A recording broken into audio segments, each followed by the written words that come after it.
the best of the week on Relevant Radio. Our brand new, completely free video platform. That's Relevant Radio Plus. Visually immerse yourself in the Holy Mass, Divine Mercy, Chaplet, and a family rosary across America like never before, and explore our complete catalog of Catholic content, live or on demand. Relevant Radio Plus brings your faith and our most popular programs to life right in your living room with zero ad interruptions. It's now available on your smart TV, Roku, Apple TV, Fire TV, and more. Experience Relevant Radio Plus on your smart TV for free. Learn more at relevantradio.com/plus. On a different note, I was really excited last week when I heard the news about Pope Leo's personal trainer, who came out sharing that he had no idea he was training a cardinal, yet alone a pope. He had no idea that this man, Robert, who came in 2 to 3 days a week for personal training in Rome, would become pope. In fact, you read the story that came out this past week. Valerio Massel shared that Pope Leo maintained a consistent training routine prior to becoming Pope. I don't know if he's still keeping the same trainer. It's a 26-year-old young man.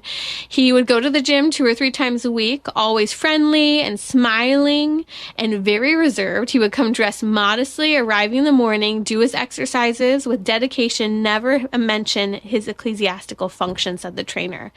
The training would begin with an aerobic workout, some cardio, a treadmill or bike, followed by strength training and exercises for his posture. What's funny about this is, I thought it, again, just where my brain went when Pope Leo first walked out. You're sitting here looking at the man. We're all thinking about, my first reaction is, hey, he's fit. He's healthy. My husband, I tease my husband, he's like, he's got really healthy skin. This was a man who looked like he was taking good care of himself. And I hope that we take the example of our Pope. This is something really, I think, inspiring to see, and it begs the question, am I taking basic care of myself and my body? And I hope you also pray for Pope Leo that in the thick of all of the pressure and responsibility that is on his shoulders, by the grace of the Holy Spirit, that he maintains caring for himself, because we as human beings are body and soul. We need to care for the whole person. And today it is so common in our culture to hear all of these hacks about health, but us to not be engaging in them ourselves. Those 4 basic areas that are so important that I think we can constantly use a reminder of, but I beg the question of you, are you taking the basic care of your body in these 4 areas? Could you name what those 4 areas are? Sleep, food, sun, and exercise. All the data's there. We need a solid 8 hours of sleep. In fact, we could use more, especially women, but 8 hours of sleep a night. Food.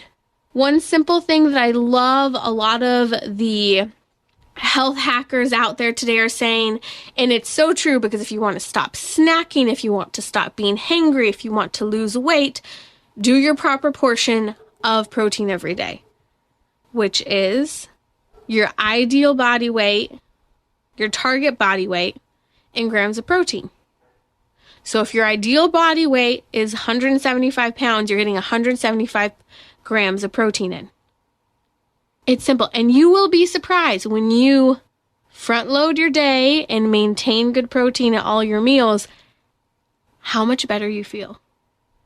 It's phenomenal. So sleep, 8 hours, food, your goal body weight in grams of protein. Sun. We're supposed to be getting, and I know all areas of the country, depending on the weather, isn't always doable, but it's get outside 15 to 30 minutes a day.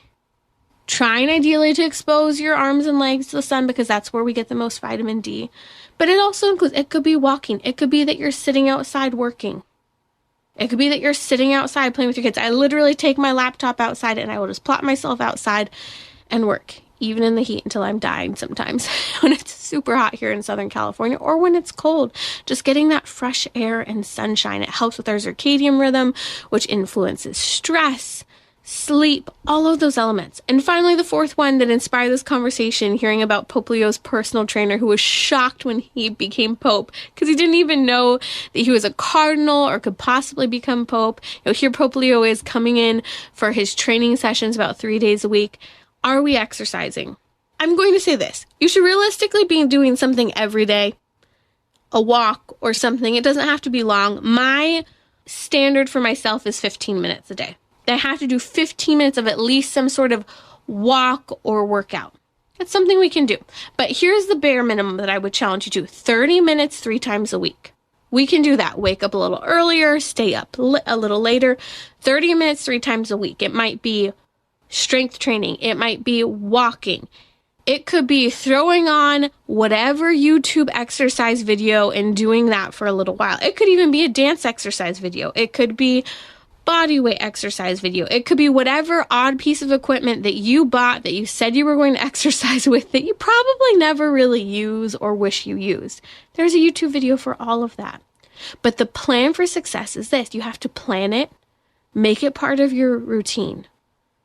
Don't allow it to be a negotiable. These are the basic things, food, sleep, sunshine, and exercise, that will help you and being that whole person that God created us to be cheerful, to be able to cope, manage stress, have a better sense of endurance and pain management, overcome the mental health and mood crisis that we're in, with overcoming anxiety and depression. God created our bodies. He knows what they need, so let's fill them up with what He created them for.